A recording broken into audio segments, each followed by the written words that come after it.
છોટાઉદેપુરના ડુંગરાળ વિસ્તારમાં ફરી એકવાર 21મી સદીના ગુજરાતમાં વિકાસના મોટા મોટા દાવાઓ ખોટા સાબિત થઈ રહ્યા છે।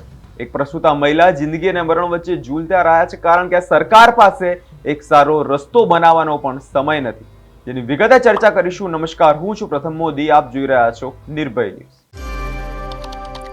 નસવાડી તાલુકાના ધૂમના ગામમાં સિસ્ટમ પર સવાલો ઊભી કરતી ઘટના જે છે સામે આવી છે। કાચા, બિસ્માર અને ખાડા ભરેલા રસ્તાઓને કારણે 108 એમ્બ્યુલન્સ ગામ સુધી પહોંચી શકતી નથી। ગુજરાતમાં ડેવલપમેન્ટના પોસ્ટરો છપાવનાર ગુજરાતમાં 108 એમ્બ્યુલન્સ 6 કિલોમીટર દૂર ઊભી રહી ગઈ અને પરિવાર મજબૂરીમાં પીડાઈ સગર્ભા મહિલાને 6 કિલોમીટર લઈ ગયા અને વચ્ચે એવી પ્રસવ પીડા તેમને વધી કે જેને જોલીમાં જ બાળકનો જન્મ થઈ ગયો। આવા દ્રશ્યો તો આફ્રિકાના ગરીબ દેશોમાં જોવા મળે છે, અહીં તો વિકસિત ગુજરાતમાં આવું જોવા મળી રહ્યું છે। પહેલા નજર કરીએ તે દ્રશ્યો પર। છોટાઉદેપુરના બધા ગામોમાં રસ્તા વર્ષોથી કાચા છે। ખાતમુહૂર્ત માત્ર ફોટા માટે। રસ્તો ક્યાં છે? રસ્તો ગાયબ છે। ચૂંટણીના વાયદાઓ જ્યારે હોય છે ત્યારે કરવામાં આવે છે, પછી કશું કામ થતું નથી। તો સવાલ છે, રસ્તાનું બનાવવાનું કામ કોણ કરશે? માત્ર વિકાસની વાતો કરનાર નેતાઓ આજે ચૂપ કેમ છે? સ્થાનિકો કહે છે પ્રથમ ઘટના નથી, વારંવાર આવી પરિસ્થિતિઓ જે છે સર્જાતી હોય છે। વારંવાર લોકો તંત્રને જાણ કરીને વારંવાર ફરિયાદો પણ થઈ છે, પણ તંત્રની આંખ ત્યારે ખુલશે કે જ્યારે આનાથી કોઈ વ્યક્તિનો જીવ જતો રહે। સાંભળી તેના સ્થાનિકોનું શું કહેવું છે।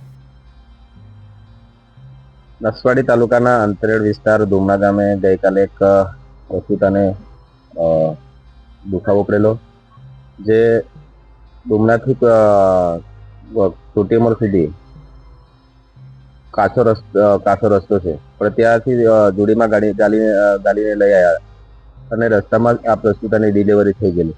પછી ત્યાંથી 3 કિલોમીટર સુધી ઉપા બાજુ ફરીને પ્રાઇવેટ સાધન કરીને 2000 ભાડું આપીને આ લોકોએ ફરીને વાડિયા સુધી 108 સુધી પહોંચાડેલી। અને આ એક હેંદાનો રસ્તો 3-4 મહિના પહેલાથી મંજૂર તો છે જ, પણ આ નેતાઓએ ખાતમુહૂર્ત કરતા જ નથી। જો આ રસ્તો ખાતમુહૂર્ત કર્યું હોત તો આ પ્રસ્તુતા માટે ખાલી અડધો કિલોમીટર જ જોડીમાં ગાલીને લાવવું પડતું અને ડાયરેક્ટ પાકા રસ્તે જ આવી જતા।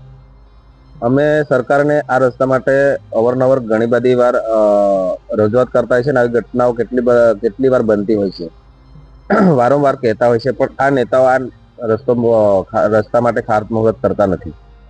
જેમ તેમ કરીને મીડિયાના માધ્યમથી અમે આરએમબીને આમ તેમ રજૂઆત કરીને આ રસ્તો મંજૂર તો કરાવડાવ્યો, પણ આ નેતાઓ 4-5 મહિના સુધી ખાતમુહૂર્ત કરતા જ નથી। દાદુભાઈ ફુમાભાઈ ડુગર। આજે માતા અને બાળક બચી ગયા છે, પણ આગળ કોણ બચશે કોણ નહીં? 108 સમયસર પહોંચે તો જીવ બચી જાય, ન પહોંચે તો સિસ્ટમની ભૂલ કહીને કેસ બંધ થઈ જતો હોય છે।